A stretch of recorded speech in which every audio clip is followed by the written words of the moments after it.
It's a new week, which means it's time for a new Monday Musing with Left of Lansing's Pat Johnston.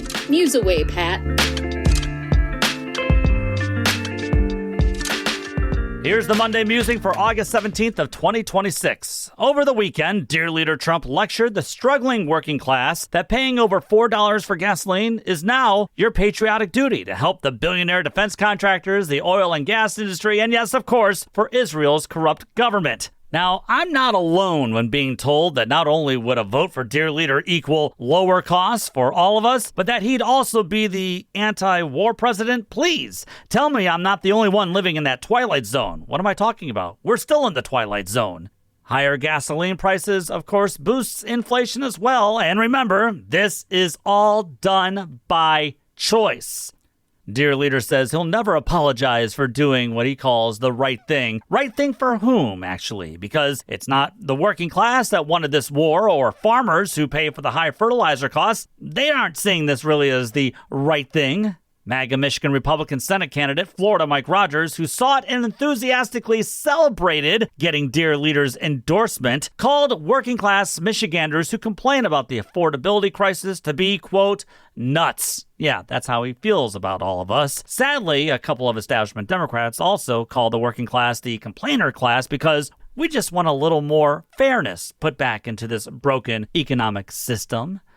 In a recent CBS YouGov poll, 72% of MAGA Republican voters claim they just love capitalism. Yet, in that same poll, a majority of MAGA Republicans, 54%, agree that we need to institute some price controls in this country. That compares with 75% of Democrats and 62% of independents who say price controls are needed. Now, I'm not going to turn this week's Monday Musing into a seminar on the pros and cons of price controls, but what I will say is that little nugget proves what I've been saying here for the last few years. The working class feels left behind and powerless.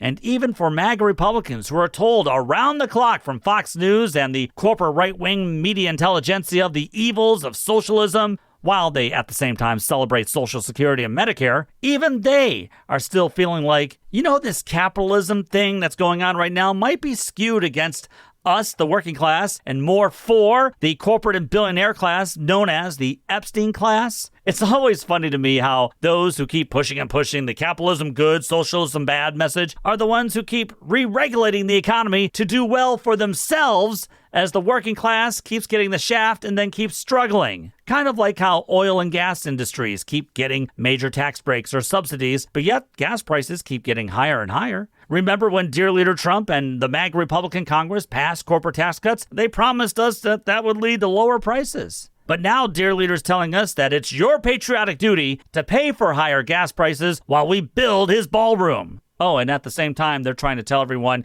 let's get rid of hybrid working and let's make everybody drive to go to work 5 days a week. They're saying that it's your patriotic duty to pay for higher beef prices while we pay billions of dollars for this Iran war. It's your patriotic duty to provide subsidies for the corporate authoritarian big tech bros. And then it's your patriotic duty to step aside and shut up while they build their gigantic job-sucking and environmentally damaging AI data centers. They'll say it's your patriotic duty to keep spending billions and billions and billions of dollars on Israel and Israel's wars, while rural hospitals keep closing their doors in Michigan thanks to major Medicaid budget cuts by MAGA Republicans. They'll tell you that it's your patriotic duty to care more about the name of Michigan's progressive Democratic Senate candidate Abdullah Syed than it is to care about how the Epstein files still aren't released and that no one's been held accountable. It's not capitalism that the Epstein class is fighting to save. No, it is crony capitalism. Oh, they'll tell you it's really patriotic to vote for people who will keep this crony capitalism going, like Florida Mike Rogers here in Michigan. But you know better. leftoflansing@gmail.com is the best way to reach me. Subscribe to the podcast and also subscribe to Left of Lansing on YouTube. Don't forget to follow me on Twitter, the Gram, and Facebook. Take the battle to them.